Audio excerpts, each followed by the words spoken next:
بسم اللہ الرحمن الرحیم۔ اللہم صلی علی محمد وعلی آل محمد۔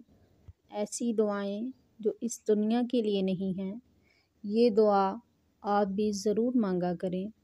یا اللہ، میری موت مجھ پر آسان کر دے اور میرا خاتمہ ایمان پر کر۔ میں تیری پناہ میں آتی ہوں اس سے کہ شیطان سکرات موت میں میری عقل کو گمراہ کر دے۔ اللہ، میں قبر کی وحشت اور اس کے عذاب سے تیری امان مانگتی ہوں۔ یا اللہ، مجھے حشر کے روز گھبراہٹ سے پناہ دے۔ سایہ عطا فرما۔ پروردگار، اس عظیم آزمائش کے روز یا امتی کی مبارک آواز کو میری سماعت کا مقدر کر دے۔ ساقی کوثر صلی اللہ علیہ وآلہ وسلم کے دستہ مبارک سے وہ پیالہ عطا فرما جو میری پیاس کو ہمیشہ کے لیے بجھا ڈالے۔ آمین۔ اے ذوالجلال والاکرام، جب میں اپنے نفس کے ساتھ تیرے سامنے پیش کی جاؤں، میرا حساب آسان فرمانا۔ میرے گناہوں کا حضور صلی اللہ علیہ وسلم سے اور دنیا والوں سے پردہ کر دینا۔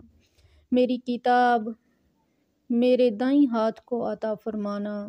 اے اللہ، روز قیامت میرا نور میرے لیے مکمل کر دے۔ اے میرے رب، مجھے پل صراط سے بچا لے اور نارے جہنم مجھ پر حرام کر دے۔ یا غفار، مجھے مقدور کر کہ میں خود کو وہاں پاؤں کہ جہاں جنت کے دروازے کھولے جائیں، کہ جہاں حضرت بلال حبشی رضی اللہ عنہ حضور صلی اللہ علیہ وآلہ وسلم کی اونٹنی کی نکیل تھامے اس میں داخل ہوں، اور وہاں کہ جہاں جب جشن منایا جائے، جب نغمے گائے جائیں۔ یا اللہ، مجھے، میرے اہل و عیال، میرے ہر ایک اس جاننے والے کو جس کو میں نے کبھی ایک لمحے کے لیے بھی جانا، اور اس دعا کے پڑھنے والے کو، ہم سب کو ان خوش نصیبوں میں کرنا جن کو پھر کبھی کوئی غم، کوئی تکلیف اور کوئی تھکن ہرگز نہ چھوئے۔ اے ہمارے رب، تجھے تیری خدائی کا واسطہ ہمیں معاف فرما۔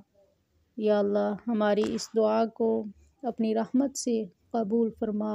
آمین یا رب العالمین۔